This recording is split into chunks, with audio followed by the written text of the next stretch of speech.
आज हम आप लोगों को पढ़ाएंगे रसायन विज्ञान, जिनमें से सबसे पहला चैप्टर है आपका रासायनिक क्रियाएं एवं समीकरण। इनमें से मेरे प्यारे बच्चों मैंने 10 क्वेश्चन लिए हैं बहुविकल्पी। तो उस 10 क्वेश्चन से हम इस पूरे चैप्टर के बारे में चार विकल्प जो उसमें दिए हैं सभी विकल्पों को हल सहित उसका डिफिनेशन सहित सब कुछ पूरा एक ही वीडियो में आप लोगों को यहाँ पर मिलने वाला है।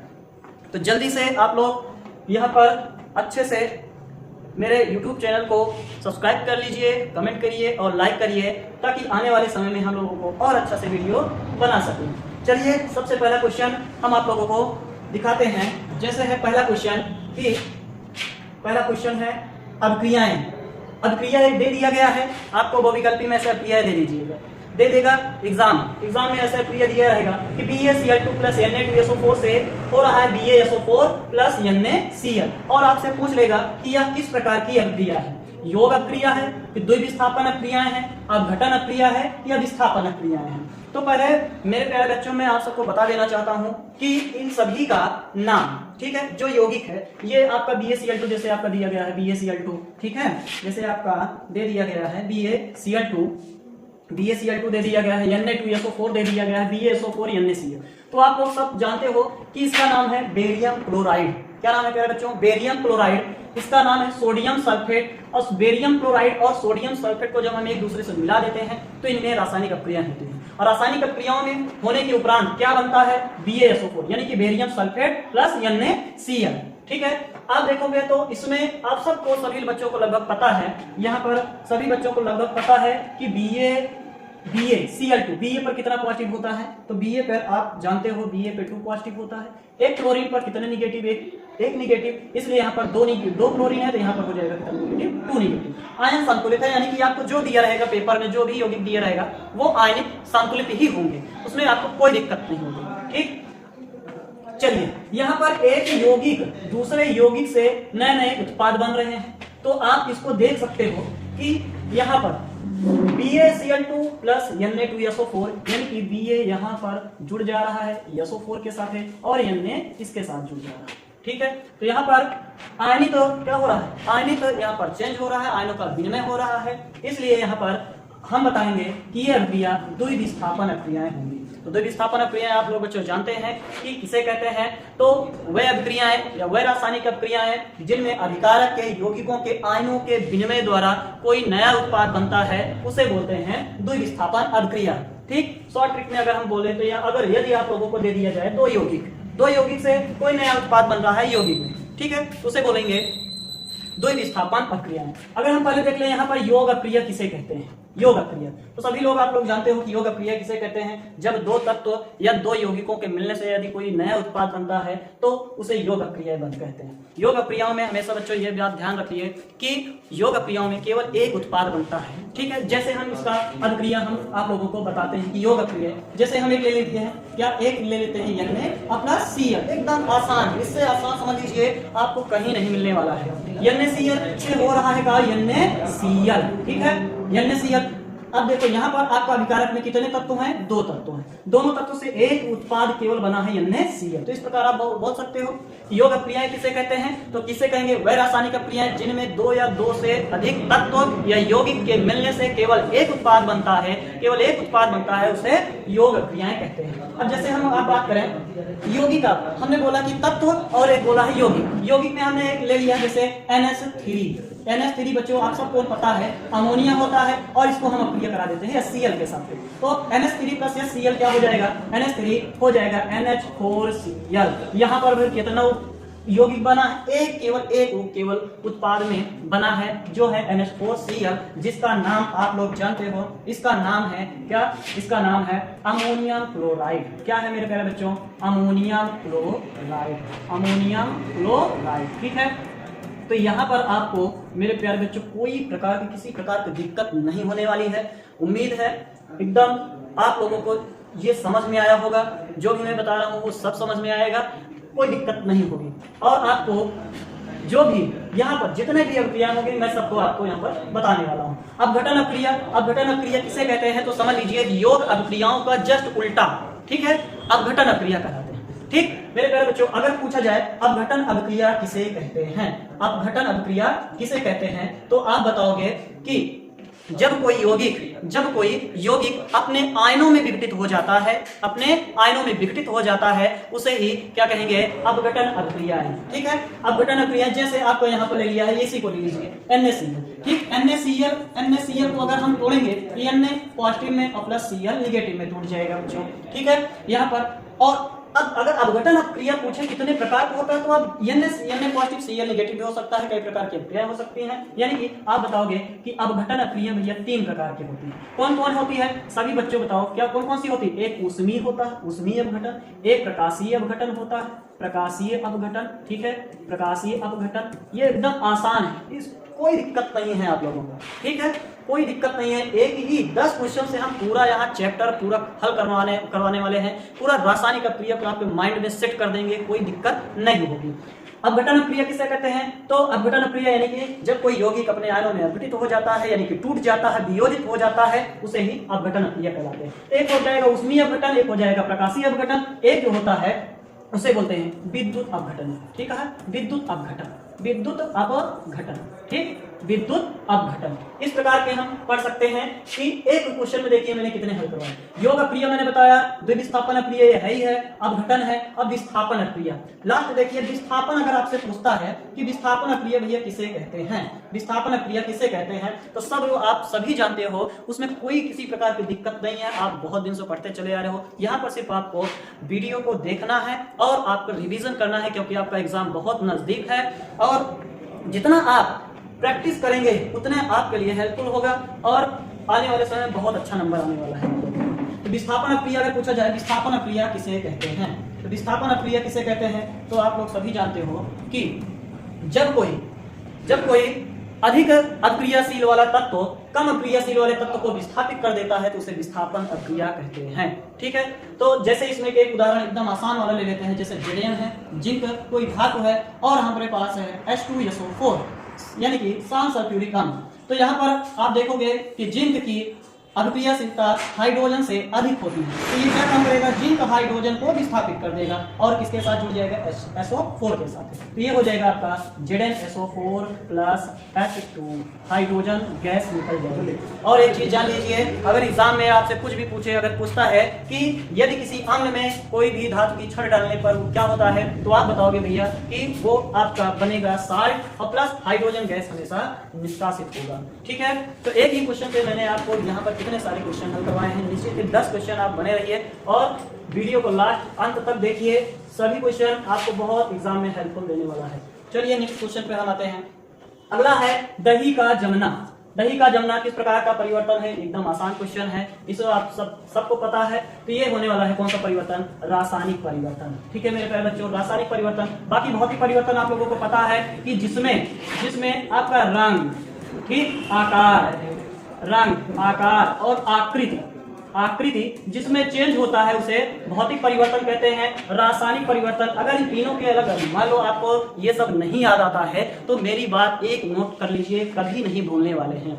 यदि अभिकारक कुछ भी है, कुछ भी अभिकारक ले लीजिए, ठीक है, अभिकारक कुछ भी ले लेते हैं। उत्पाद हमेशा, अगर नया उत्पाद बन रहा है, कोई नया उत्पाद बन रहा है तो समझ लीजिए वो रासायनिक परिवर्तन होगा। कोई नया उत्पाद नहीं बन रहा है बच्चों तो हमेशा भौतिक परिवर्तन होने वाला है। ठीक है, जैसे दही का जमना आपसे पूछा जाएगा, बहुत बहुत इंपॉर्टेंट है दही का बनना, और पूछ सकता है लोहे पर जंग लगना, मोमबत्ती का जलना। ठीक है, ये सभी जो हैं अभिक्रियाएं, जो परिवर्तन होता है रासायनिक परिवर्तन कहलाती हैं। ठीक है, भौतिक परिवर्तन में आपसे पूछ सकता है जैसे यही मोम का गलना।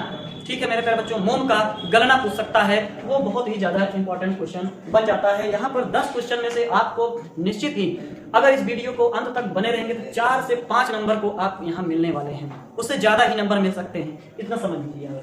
चलिए, तो और उसमें कोई विकल्प में तो ऐसा कोई है नहीं जो हम आप लोगों को और बताएं। भौतिक तथा रासायनिक परिवर्तन बता दिए। भौतिक परिवर्तन किसे कहते हैं, तो मेरे प्यारे बच्चों जिसमें रंग, आकार, आकृति या जिसमें कोई नया उत्पाद नहीं बनता है उसे भौतिक परिवर्तन कहते हैं। जिसमें कोई नया उत्पाद बनता है भैया उसे रासायनिक परिवर्तन कहते हैं। तो दही का जमना क्या हो जाएगा, दही का जमना हो जाएगा क्या, रासायनिक परिवर्तन। ठीक है, क्या हो जाएगा मेरे प्यारे बच्चों, दही का जमना हो जाएगा रासायनिक परिवर्तन। ठीक है, कोई दिक्कत यहाँ पर पर नहीं होने वाला है। चलिए नेक्स्ट क्वेश्चन पे हम चलते हैं। अगला क्वेश्चन हमारे सामने है क्या, नेक्स्ट क्वेश्चन है भैया निम्नलिखित में से पूछ रहा है रासायनिक परिवर्तन किसे, रासायनिक परिवर्तन कौन है। देखिए मैंने अभी जस्ट आप लोगों को बता ही रहा था कि अगला क्वेश्चन आपको पूछ रहा है कि निम्नलिखित में से क्या रासायनिक परिवर्तन है। लोहे में जंग लगना रासायनिक परिवर्तन है कि विद्युत बल्ब का जलना रासायनिक परिवर्तन है, मोम का पिघलना है। ठीक है मेरे प्यारे बच्चों, क्या है मोम का पिघलना है कि मोम का पिघलना है कि पदार्थ का चुंबकन। वैसे भी आप लोग सभी लोग जानते हो कि लोहे में जंग लगना,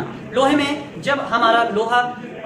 जब लोहा जल या वायु के नम के संपर्क में आता है तो उसका क्षरण होने लगता है, यानी पर उसका जंग लगने लगता है।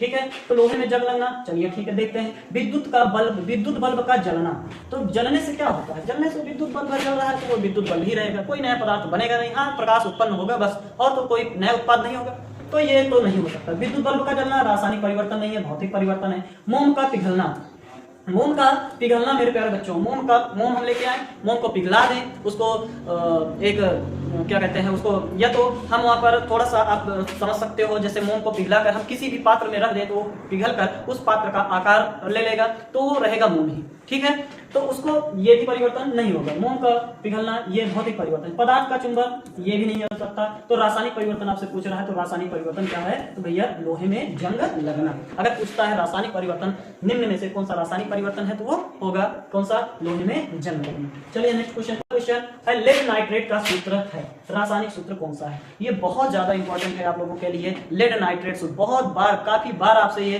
बोर्ड एग्जाम में पूछा गया है कि लेड नाइट्रेट का सूत्र बताइए। आपसे कम से कम दो क्वेश्चन तो, या एक या दो क्वेश्चन आपको यहाँ पर देखने को मिलेगा जरूर। कोई ना कोई आपका सूत्र ऐसे 4 विकल्प दे देगा, उससे पूछेगा कि इनमें से कौन सा है। जैसे यहाँ पर दे दिया गया है लेड नाइट्रेट का रासायनिक सूत्र क्या है।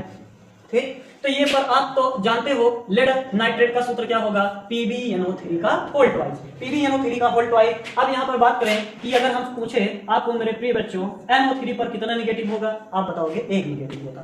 ठीक, तो एक निगेटिव NO3 पर होता है, तो जैसे आपका एक हम यौगिक लिखते हैं HNO3, इसका क्या नाम है, तो आप बताओगे कि गुरुजी इसका नाम है नाइट्रिक अम्ल। ठीक, नाइट्रिक अम्ल। वैसे यहाँ पर अभी हाइड्रोजन के स्थान पर Pb है, Pb को हम लोग पढ़ते हैं लेड, और इसका हो जाएगा क्या, नाइट्रेट। तो ये इसी को बोलते हैं हाइड्रोजन नाइट्रेट। उसी प्रकार इसको हम बोलेंगे लेड नाइट्रेट। अब इसका नाम अगर हम पूछ लें कि PbO का नाम क्या है, मेरे प्रिय बच्चों बताओ PbO का नाम क्या है, तो आप बताओगे Pb से होता है लेड, O से होता है ऑक्साइड, तो हो जाएगा लेड ऑक्साइड। यानी कि एक चीज हम आप लोगों को बता देते हैं यहाँ पर कि यदि आपसे एग्जाम में पूछा जाए कोई भी धातु आ जाए, ठीक, धातु मतलब कि यौगिक के साथ, किसके साथ, यौगिक के साथ आ जाए, किसके साथ आ जाए, यौगिक के साथ। ठीक है, तो वो हमेशा आयन होता है। क्या होगा, आयन, यानी कि उसको आयन के रूप में सिर्फ नाम अकेले पढ़ना है। ठीक है, सिर्फ क्या नाम पढ़ना है, नाम अकेले। मैंने क्या बोला, अगर कोई भी यौगिक है उसमें धातु है, उसका सिर्फ नाम पढ़ना है आप लोगों को। ठीक है, अगर कोई भी अधातु है जिस पर निगेटिव चार्ज है, जैसे Cl negative, Br negative, O double negative, ठीक है, O क्या, डबल निगेटिव, तो O डबल निगेटिव, तो जिसपे निगेटिव आता है मेरे प्यारे बच्चों, उसको हम आइड लगाकर पढ़ते हैं। क्या पढ़ते हैं, आइड। जैसे क्लोराइड, ब्रोमाइड, ऑक्साइड, नाइट्राइड। इस तरीके से आप सीखोगे तो बिल्कुल बहुत आसान विज्ञान, यानी कि केमिस्ट्री का आपका हर एक क्वेश्चन बहुत ही आसान यहाँ पर लगने वाला है।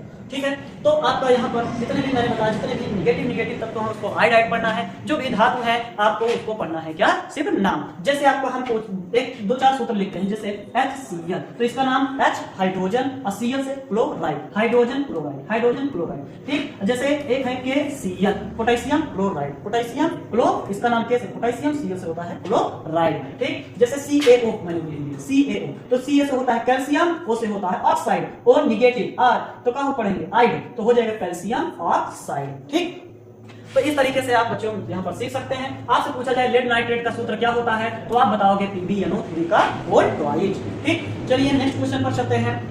इसमें पूछा गया वह अभिक्रिया जिसमें आयनों के विनिमय, वह अभिक्रिया आपसे पूछा गया है जिसमें आयनों के क्या होता है, वह अभिक्रिया पूछा गया है जिसमें आयनों के विनिमय से, ठीक, वह अभिक्रिया जिसमें आयनों के विनिमय से नए यौगिक बनते हैं कहलाते हैं। आयनों के विनिमय से, ठीक है, कौन सी अक्रिया कह रहा है? वह अक्रिया जिसमें आयनों के विनिमय से यौगिक बनते हैं वियोजन अक्रिया कहलाती है, प्रतिस्थापन अक्रिया कहलाती है, उभय अपघटन कहलाती है, या योगात्मक अक्रिया या वियोजन अक्रिया कहलाती है। तो हमने बताया कि वियोजन भैया योगात्मक है, यहाँ वियोजन है, तो ये तो होगा नहीं, ठीक है, ये नहीं होगा। प्रतिस्थापन अक्रिया हमने आप लोगों को बता दिया कि प्रतिस्थापन अक्रिया वह होती है जो अधिक अक्रियाशील वाला तत्व कम अक्रियाशील वाले तत्व को अपघटित कर देती हैं, हटा देती हैं, उसे कहते हैं प्रतिस्थापन अक्रिया। वियोजन अक्रिया यानी कि जो आयनों में वियोजित हो जाती हैं उसे वियोजन। एक ऑप्शन बचा है यहाँ पर, कौन सा अक्रिया? उभय अपघटन अक्रिया, या इसी को आप बोल सकते हो कौन सा? द्विविस्थापन अक्रिया, ठीक है, द्विविस्थापन अक्रिया। कौन सी अक्रिया मेरे प्यारे बच्चों? द्विविस्थापन अक्रिया, ठीक। आयनों के विनिमय से, वह रासायनिक अक्रिया जिसमें आयनों के विनिमय से कोई नया उत्पाद बनता है उसे हम कहेंगे कौन सी अक्रिया? उभय अपघटन अक्रिया या द्विविस्थापन अक्रिया, ठीक है। आप लोगों को ये क्वेश्चन बहुत ही शानदार जबरदस्त आपको लग रहा होगा, इसमें से बहुत समझ लीजिए कि एक एक क्वेश्चन हमने छाट कर लेके आया है। बहुत ही आसान क्वेश्चन यहाँ पर है, लेकिन आपको बोर्ड एग्जाम में डायरेक्ट छपने वाले हैं यही क्वेश्चन है। चलिए नेक्स्ट क्वेश्चन है, रासायनिक अक्रिया CuSO4 प्लस CuSO4, यानी कि अब देखो मैंने आपको बताया था क्या कि कॉपर सल्फेट, कौन सा? CuSO4, ठीक है, CuSO4 हम यहाँ पर करने वाले हैं आपको इस बहुविकल्प का नस्ते नाबूद। CuSO4 क्या है? CuSO4 प्लस क्या दिया गया है? Fe से हो रहा है FeSO4 प्लस Cu, ठीक। अब इसमें देखो कितना आसान क्वेश्चन दिया गया, कितना आसान, ठीक। CuSO4 से मैंने बताया था कि भैया जिस पर निगेटिव चार्ज होता है उसे आयोडाइड, लेकिन सभी पे जैसे यहाँ पर यौगिक है SO4 यस होता है सल्फाइड, O होता है तो ऑक्साइड, नहीं यहाँ पर SO4 हम अलग अलग नहीं पढ़ते, यहाँ पर पढ़ते हैं SO4 पर कितना निगेटिव होते हैं मेरे प्यारे बच्चों? डबल निगेटिव होते हैं। कितने होते हैं? डबल निगेटिव होते हैं। SO4 पर कितना निगेटिव होते हैं? तो SO4 पर डबल निगेटिव होते हैं, SO4 पर डबल निगेटिव। तो इसको देखकर आप बता सकते हो कि Cu पर कितना पॉजिटिव होता है? Cu पर भैया होता है कितना पॉजिटिव? 2 पॉजिटिव। अब यहाँ पर आयरन है, आयरन तो आप बताओगे आयरन से यानी कि CuSO4 copper sulphate plus iron, copper sulphate plus iron, copper sulphate plus iron, iron अधिक अक्रियाशील है। क्या है? आयरन अधिक अक्रियाशील वाला तत्व है, ठीक। तो अधिक अक्रियाशील वाला तत्व ये क्या करेगा? कम अक्रियाशील वाले तत्व को अपघटित कर देगा, यानी कि जो CuSO4 के साथ बैठा हुआ है इसको हटा देगा और कौन जुड़ जाएगा? खुद Fe जुड़ जाएगा। तो यहाँ पर हो गया FeSO4 और बच गया है क्या? Cu। तो ऐसी अक्रियाएं जो होती हैं वो अक्रियाएं होती हैं विस्थापन अक्रिया कहलाती है, ठीक है मेरे प्यारे बच्चों। ऐसी अक्रियाएं क्या होती हैं? विस्थापन। संयोजन इसके पहले आपको हमने बता दिया, संयोजन अक्रिया किसे कहते हैं? यानी कि जब कोई दो अभिकारक कोई एकल उत्पाद बना रहा है, ठीक है। आप एक चीज जान लीजिए कि तीर के बाईं ओर क्या होता है मेरे प्यारे बच्चों? तीर के बाईं ओर होता है अभिकारक, तीर के दाईं ओर होता है उत्पाद, ठीक। तो दोनों अक्रिया, दोनों तत्व या दो यौगिक से मिलने से कोई नया एकल उत्पाद बनता है उसे संयोजन अक्रिया कहते हैं। अपघटन अक्रिया मैंने बता दिया, उभय अपघटन अक्रिया इसके जस्ट पहले आपको बता दिया है, ठीक है मेरे प्यारे बच्चों। नेक्स्ट क्वेश्चन देखते हैं, बहुत जल्दी करवाएंगे आप लोगों को और जिससे आपका समय भी खराब ना हो, ठीक है। हमें पता है कि आपका बोर्ड एग्जाम एकदम नजदीक है, तो आप लोग बहुत अच्छी तरीके से आप पढ़िए और अच्छे नंबर लाइए। रासायनिक परिवर्तन है, देखो आपको 3 क्वेश्चन पक्का मैं बता रहा हूं कि आपका एक भौतिक और रासायनिक परिवर्तन से एक क्वेश्चन देखने को 100% मिलने वाला है। तो आप लोग जितना क्वेश्चन हमने करवा रहे हैं, जितने भी क्वेश्चन हम करवा रहे हैं उसको आप लोग ध्यान पूर्वक पढ़ कर जाइए और उसमें जितने भी क्वेश्चन आपको और एक्स्ट्रा पढ़ना है उसको भी हम आप लोगों को बताने वाले हैं। एक अलग वीडियो आएगी, उसमें हम आप लोगों को एक पूरा रासायनिक अक्रिया के जितने भी इंपॉर्टेंट क्वेश्चन हैं, जितने भी आपका इंपॉर्टेंट हेडिंग है, पूरा का पूरा एक चैप्टर हम एक दिन में कराने वाले हैं, ठीक है। एक दिन रासायनिक अक्रिया का पूरा निचोड़, जितने भी इंपॉर्टेंट क्वेश्चन है उसको पूरा रासायनिक अक्रिया सहित, संतुलित सहित, नाम सहित सबको करवाने वाले हैं। फिर उसके बाद आपका जो दूसरा चैप्टर है अम्ल और क्षार करवाने वाले हैं, धातु अधातु है, और लास्ट चैप्टर जो आपका आरपीएससी नाम साबुनीकरण और जो होता है जितने भी हैं, ठीक है, एस्टरीकरण जो भी हैं, जल अपघटन, ये सब जितने भी है, मतलब कि जितने भी आपको मोस्ट इंपॉर्टेंट क्वेश्चन हैं यहाँ पर हम बहुत अच्छी तरीके से कराने वाले हैं। चलिए रासायनिक अक्रिया, रासायनिक परिवर्तन पूछ रहा है, रासायनिक परिवर्तन किसे कहते हैं? मोम का जलना, पानी का बर्फ बदलना, नमक का पानी में घुलना, शक्कर का पानी में घुलना। चलिए एक हम आपको बताते हैं मेरे प्यारे बच्चों, एक चीज हम बताते हैं कि पानी का बर्फ बनना, पानी एक ऐसा पदार्थ है, पहली बात तो हम जानते हैं पानी जिसे बोलते हैं जल का सूत्र होता है H2O, ठीक है, H2O एक ऐसा पदार्थ है जो तीनों अवस्था में पाया जाता है। आपको इसको क्या करोगे, इसको आप जमाओगे, यानी कि इसको बहुत ठंडा करोगे, ठीक है, फ्रीजिंग पॉइंट करोगे तो ठोस के रूप में परिवर्तित हो जाएगा, बॉइलिंग पॉइंट करोगे तो द्रव के रूप में हो जाएगा, और अधिक ज्यादा गर्म करोगे तो ये गैस के रूप में परिवर्तित हो जाता है। तो एक ऐसा पदार्थ है जल H2O जिसे बोलते हैं, ये तीनों अवस्थाओं में पाया जाता है, ठीक है। तो पानी का बर्फ में बदलना, ये आपका ये भी कौन सा है क्रिया, बताओगे भैया, ये है भौतिक परिवर्तन। कौन सा क्रिया है, भौतिक परिवर्तन, क्योंकि आपका जल है, जल ही रहेगा, कोई नया शरबत तो बन नहीं जा रहा है ना। अगर यहाँ पर जल है, जल हमारे पास जैसे होता है, उसको हम शरबत बना देते हैं, दूध बना देते हैं, ठीक, तो वो होता है रासायनिक परिवर्तन। जल है तो जल, कोई दिक्कत नहीं। नमक का पानी में घुलना, अब नमक का पानी में घुलना ये कोई रासायनिक परिवर्तन नहीं है ना, नमक अलग रहेगा, पानी अलग रहेगा, पानी पियोगे तो आपको नमकीन लगेगा, तो इसमें कोई नया पदार्थ नहीं बना है, तो ये भी क्या हो रहा है, नमक का पानी बनना भी भौतिक परिवर्तन है। शक्कर का पानी में घुलना, ये भी आपका भौतिक परिवर्तन है। रासायनिक परिवर्तन, मोम का जलना, ठीक है, मोमबत्ती को यदि हम जलाते हैं, तो आप लोग सभी जानते हो कि क्या बनेगा, कार्बन डाइऑक्साइड और प्लस यानी कि धुआं प्राप्त होगा और हो जाएगा क्या, प्रकाश उत्पन्न होगा, यानी कि आपको नया चीज मिल जाएगा। तो यहाँ पर आप बताओगे रासायनिक परिवर्तन किसे, कौन सा है आपका, तो मोम का जलना, ठीक है मेरे प्यारे बच्चों।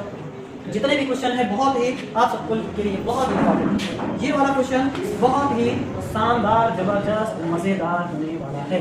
ऐसा इसको हम सिखाएंगे कि आप लोग जिंदगी भर भूलने वाले नहीं। चलिए इसको हम बताते हैं। CS3 पूछ रहा है निम्नलिखित रासायनिक समीकरण को पूरा कीजिए, यानी कि यहाँ पर क्या बनने वाला है, ठीक है, यहाँ पर आपको क्या प्राप्त होने वाला है, क्या होगा, CS3OH होगा, C2H5 होगा, CS3C डबल होगा। पहली बात तो हम इसमें आपको बताते हैं CS3OH का नाम, ठीक है, CS3 मेरे प्यारे बच्चों, CS3OH का नाम होता है मिथिल एल्कोहल। क्या नाम है इसका, मिथिल एल्कोहल, ठीक है, मिथिल एल्कोहल, ठीक। जो आपका अगर पूछा जाए इसका RPAC नाम, क्या IUPAC नाम पूछा जाए, तो एक कार्बन कितना बॉन्ड बनाता है भैया, एक कार्बन 4 बॉन्ड बनाता है, ठीक है, इसको जान लीजिए। एक कार्बन RPAC आपका 2-3 नंबर पूछा जाएगा, और RPAC हम आपको इतना अच्छे से पढ़ा देंगे कि आपको कहीं कोई दिक्कत नहीं आने वाली है। तो कार्बन के यहाँ पर देखेंगे, कार्बन हम जानते हैं कि कार्बन 4 बॉन्ड बनाता है, ठीक है। आपके पूरे सिलेबस में जो है हम उसको लिख दे रहे हैं, कौन कौन सा तत्व आप लोगों को पढ़ना है, ठीक है। जैसे आपको एक पढ़ना है कार्बन, कार्बन कितने बॉन्ड बनाता है, 4। दूसरा है ऑक्सीजन, कितना बॉन्ड बनाता है, ऑक्सीजन डबल बॉन्ड बनाता है, ठीक। उसके बाद हाइड्रोजन कितना बॉन्ड बनाएगा, सिंगल बॉन्ड बनाएगा। नाइट्रोजन कितना बॉन्ड बनाएगा, 3 बनाएगा, ठीक। उसके बाद हाइड्रोजन परिवार तत्व आ जाता है। हाइड्रोजन परिवार में तत्व जो है फ्लोरीन, ठीक है, फ्लोरीन, एक मिनट, क्या है, क्लोरीन, ब्रोमीन और आयोडीन, ये सभी कितने बॉन्ड बनाएंगे, तो बताओगे कि सब सिंगल बॉन्ड बनाएंगे, ठीक। तो यहाँ पर अगर इसका RPAC नाम देखेंगे तो CS3 से आपका 3 हाइड्रोजन जुड़ा है, 3 हाइड्रोजन, ठीक। उसके बाद एक OH जुड़ा है, OH एक क्रियात्मक समूह है, किसका क्रियात्मक समूह है, अल्कोहल का समूह है। इसको हम क्या पढ़ते हैं, और पढ़ते हैं, क्या पढ़ते हैं, ये हो जाएगा। और कार्बन संख्या 1 होता है, कार्बन संख्या 2, तो ये सब आप लोग बच्चों हम आप लोगों को बहुत अच्छे तरीके से पढ़ाने वाले हैं। तो आप मेरे चैनल को सब्सक्राइब कीजिए और लाइक कीजिए, जिससे हम आप लोगों को RPAC एक दिन में पूरा एक वीडियो ऐसे लाएंगे उसमें पूरा RPAC हम आपको पढ़ाने वाले हैं, जहाँ तक आपको कोई भी प्रकार की दिक्कत नहीं आने वाली है। तो यहाँ पर OH को बोलते हैं ऑन, तो इस प्रकार हम कार्बन को एक लिखा रहता है उसको मेथ पढ़ते हैं, तो हो जाएगा इसका RPAC नाम मेथेनॉल। क्या हो जाएगा, मेथेनॉल। इसको पढ़ाने में थोड़ा सा समय लगेगा, इसको हम अलग वीडियो लेकर आएंगे आप लोगों के सामने, जिसको पढ़कर आप लोग बहुत अच्छे तरीके से RPAC नाम लिख सकते हो, बता सकते हो। तो इसका नाम पहले हम जान लेते हैं, मेथेनॉल है इसका नाम। कार्बन संख्या 2 है तो इसका नाम हो जाएगा इथेनॉल, ठीक। अब यहाँ पर है, इसको बोलते हैं बच्चों CH3COO। CH3COO पर कितने निगेटिव, एक निगेटिव होता है, तो इसको बोलते हैं एसीटेट। क्या बोलते हैं, एसीटेट, ठीक। तो इसका नाम हो जाएगा एथिल एसीटेट, 2 कार्बन है एथिल एसीटेट। और उसके बाद यहाँ पर कार्बोक्सिलिक समूह लगा है, देख रहे हो, COOH को क्या बोलते हैं, कार्बोक्सिलिक समूह, तो CH3CH2 यानी कि इसको बोल देंगे का मेथेट्रो, तो क्या हो जाएगा, प्रोपिनोइक अम्ल, ठीक। तो हमको ये सब बताना तो है नहीं, इसमें आपको पूछा गया है, क्या इसमें पूछा गया है, निम्नलिखित रासायनिक समीकरण को पूरा कीजिए, यानी कि CH3COOH क्या है, CH3COOH, ठीक है, क्या है, CH3COOH को C2H5, यानी कि इसको CH3COOH में थे एथेनोइक अम्ल को एथेनॉल के साथ अक्रिया करने पर आपका H2 बच जा रहा है, और उसके बाद क्या बचेगा, देखिए आप यहाँ पर देखोगे, यहाँ पर मेरे प्यारे बच्चों देखो, बहुत ही आसान, यहाँ पर OH है, ठीक, यहाँ पर OH है, यहाँ पर OH है। हमने बताया अभी जस्ट कि C डबल O एक अलग पर एक निगेटिव होता है, H है पॉजिटिव, ठीक। यहाँ पर अब क्रियात्मक समूह जुड़ा है। अब यहाँ पर एक हाइड्रोजन इसके साथ जुड़कर 2 हाइड्रोजन हो रहे हैं और इसका एक ऑक्सीजन बच गया है, तो ऑक्सीजन इसके साथ जुड़कर H2O हो गया है, जिसका सूत्र किसका सूत्र है, ये जल का है। अब हमारे पास देखना है क्या बचा है। हमारे पास बचा है क्या, C2H5 CH3COO, तो वही आप लोगों को जोड़कर लिख देना है। कहाँ है CH3COOH, CH3C यहाँ पर है और C2H5 यहाँ पर है, तो ऑप्शन नंबर कौन सा हो जाएगा, सी ऑप्शन हो जाएगा। ठीक है, चलते हैं नेक्स्ट क्वेश्चन पे। अगला है आप लोगों का, अगला पूछ रहा है CaCO3 का CaO प्लस CO2, इसमें अपघटन हो रहा है, कौन सी पूछ रहा है, निम्नलिखित अक्रिया कौन सी है। संयोजन अक्रिया है, तो संयोजन हमने आप लोगों को बता दिया है, संयोजन अक्रिया ये तो नहीं है। संयोजन अक्रिया आप लोगों को पता है। द्विविस्थापन अक्रिया है, आपका एक ही यौगिक दिया गया है, दूसरा यौगिक दिया ही नहीं गया है, तो ये द्विविस्थापन अक्रिया भी नहीं है। विस्थापन अक्रिया हमने बताया था कि वह विस्थापन अक्रिया यानी कि कोई भी अम्ल ले लीजिए और उसमें एक धातु का टुकड़ा डाल दीजिए तो हमेशा गैस निकलती है और एक साल्ट प्राप्त होता है, तो ये भी अक्रिया नहीं होगा। अब बचा है कौन, अपघटन अक्रिया। अपघटन अक्रिया हो जाएगी। अपघटन अक्रिया हमने आपको भी 3 प्रकार से पढ़ाया कि अपघटन अक्रिया भी है। आपको घटन अभिक्रिया जो होती है 3 प्रकार की होती है, कौन कौन सी, एक होती है आपका प्रकाशीय, इसको भी बता दिए हैं, प्रकाशीय होता है, और उसके बाद होता है एक ऊष्मीय अपघटन होता है, ऊष्मीय, और एक होता है विद्युत अपघटन, विद्युत अपघटन। ठीक है, इस तरीके से हम यहाँ पर 10 क्वेश्चन आप मोस्ट इंपॉर्टेंट जो आपको बोर्ड एग्जाम के देखने के लिए अब डायरेक्ट आपको बोर्ड एग्जाम में छपने वाले हैं, वो यहाँ पर आपको करा दिया गया है। यदि आप लोगों को मेरी वीडियो अच्छी लगी है तो आप लोग लाइक और सब्सक्राइब जरूर कीजिए। धन्यवाद।